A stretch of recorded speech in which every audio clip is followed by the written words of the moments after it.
So thank you for joining us. I'm here today with Janelle Veteri, one of our amazing group fitness instructors, and just this past, has it been almost a year now? Mm-hmm. She is a master instructor for Schwinn cycling and has done several trainings here at Pro Sports Club for us. And so I asked her, she's been very nice enough to join me for a quick question answer video of what it's been like becoming a master instructor and how it's affected the way she teaches her own classes. So I'm going to ask her several questions. The first one I have for her is that first question: how has becoming a master instructor affected how, and now that you're actually teaching other instructors how to teach, how has that affected the way you teach your classes? Yeah, thank you. I think one of the main things I've learned is that you have to be authentic. You really need to bring out your own personality, your own passion. You can't model yourself after someone else. You can't say exactly what they say. I also think that what you have to have is your, in order to be authentic though, as a cycling instructor, as a professional, you have to have the education. Like, you need to have that foundation. You really need to understand all the specifics of what you're teaching. You know, what muscle groups you're using. You have to build confidence as an instructor, and that's through education. And once you have the education, then you need to layer on your personality, your energy, what makes you unique. So I think it's education for the foundation, and then you get to layer on your personality, and that's what makes it your class. I love that. And then what are your top 3 or 2 recommendations to newly certified cycling instructors, especially since you mentioned that base layer of education, and then finding their authenticity can be really challenging for newer instructors. So what recommendations do you have for them, especially as they start to teach and apply to clubs to get started? The absolute number one thing you have to do is practice. And you have to practice. If you are fortunate enough to have a manager like Stacy, she would let you come into the studio at off hours, bring in your friends, and you teach.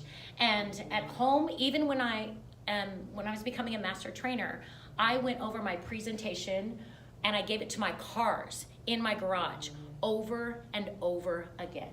If you do not practice, you will not get better ever. So it's all about just putting the time in. You have to put the time in. There are no hacks. There is no magic pill. It's all about practice, repetition, and then it's confidence. So without, you build confidence, through practice. Totally, so it's totally. There's no shortcut. Yeah, and we've had actually a newer instructor who's done Janelle's training who practiced so much. She actually would do it in this room, and then she'd also do it on the treadmills out in the fitness center floor, and people thought she was crazy because she was talking to herself on Embrace the treadmill. the crazy! Let's go! And it's like, and people are like, who is she talking to?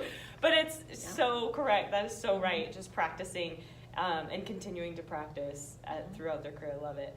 And then what are your favorite, just for fun for instructors who are teaching currently or new instructors, favorite resources for music? For music. What you want to do is there are groups, so you can go onto, for cycling, there's Facebook pages for cycling instructors. Join those. That's because smart. You'll see out there, they'll put like, what's the best hill climbing, what's new great hill climbing songs that are 5 minutes or longer, and people will all respond, and you can go in and look at these lists. Like, there's so much out there. The other thing is you must be on Spotify. There are way too many things that Spotify does for you. So explore Spotify a ton, and it will cut down your time on finding music. Because it kind of starts to suggest music for you over time. Like, as it starts to learn what you enjoy, it's good. Yeah, it's we really can't. easy. I mean, I don't know. You need to do a whole entire session on the things that Spotify can do for you as an instructor. Yeah. So yeah, definitely. Awesome. And then another question, what would you recommend for, and this is actually my favorite question, for veteran instructors who may have been on the bike or in the saddle for a long period of time, maybe several years? What can they do to get better in their own classes as an instructor and create community in their classes? Yeah. So I'll start with the first one. To get better, you take from as many places as possible. Go out and other instructors you need to take from everyone that's in your facility, and then you need to branch out and find other instructors. Other things you need to do, you need to listen to speeches.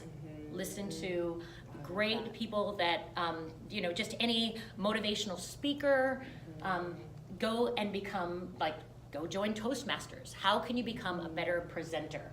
So you've already mastered your teaching aspect, but you need to just continue to think about how to upgrade your game. And I think just continuing to listen and then record yourself. Yes. So go on your phone and whatever device you have, find, for Android, what's the voice recorder for Android or for iTunes? There's tons of free ones.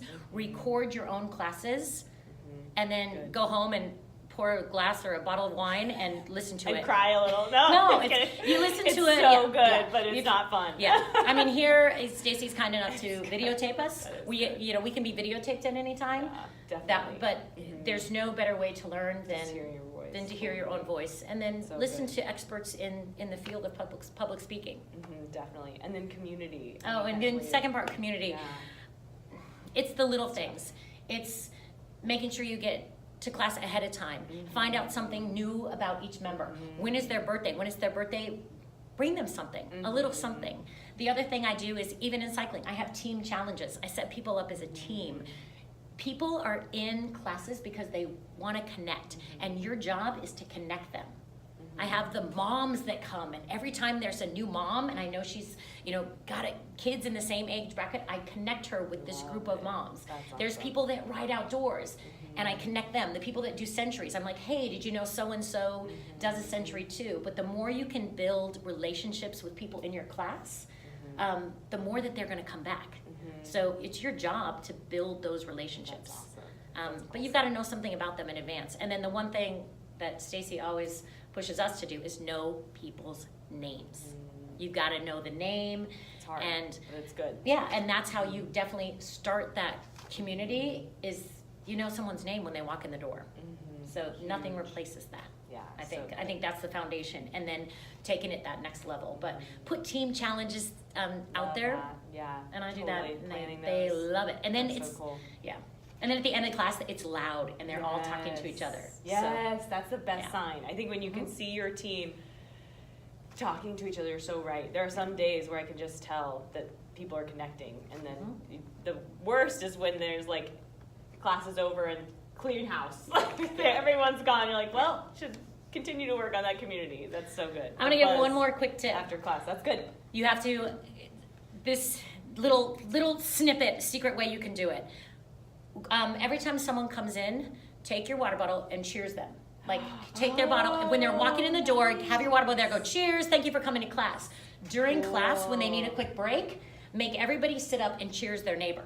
And have them cheers, but they won't do it if they haven't done it with you in advance. Cheers already. Yes, or if it's a fist pump or a high five. Stuff. I love that. You have to do it with them in advance, and then they'll do it in class.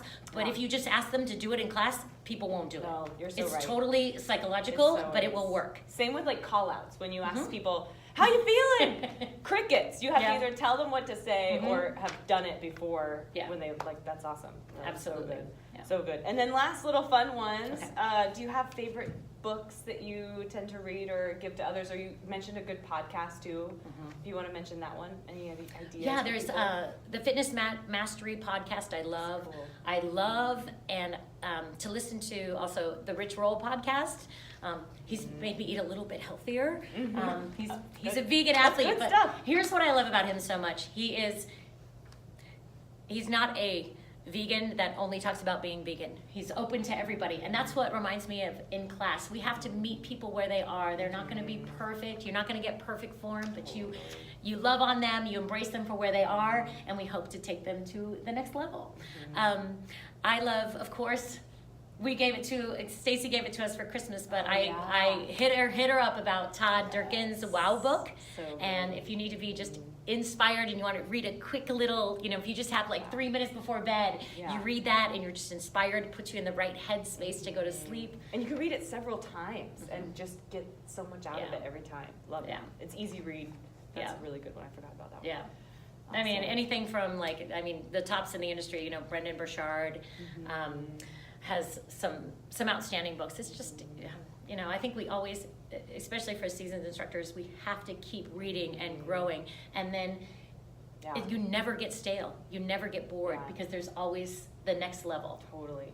So. Well, and that's really why I invited Janelle to speak to you guys today, because, and the questions have kind of outlined that goal in this discussion, is that I feel like as an industry, it's instructors in general who've been teaching for years and years and years can start to just get into this easy kind of zone. Exactly. This place that they're used to doing, saying the same things over and over again. And then they wonder why there aren't new faces coming to their classes. And so I think Janelle does a fabulous job of making herself better in a variety of different ways, not conventional and non-conventional, and then taking care of her students and staying passionate about indoor cycling with all of the classes that she teaches per week. So I'm so glad, and I appreciate your time in speaking with us. Do you have an idea of my final question? Okay. If you were to put anything on a billboard, what would it be? One thing, no. I mean, I'm thinking about the things that I constantly say in class, and it's one of my favorite things is people will tell me that they're doing something hard outside of class, and they hear my voice in their head. Yeah. And that's something I constantly hear, and that every time people say that, I'm like, I did it right. But they'll say things like, I say things in class like, don't give up on you. I say things like, yes, you can. On the other side, on the other side of this challenge, there's something magical. It's getting people to do hard things.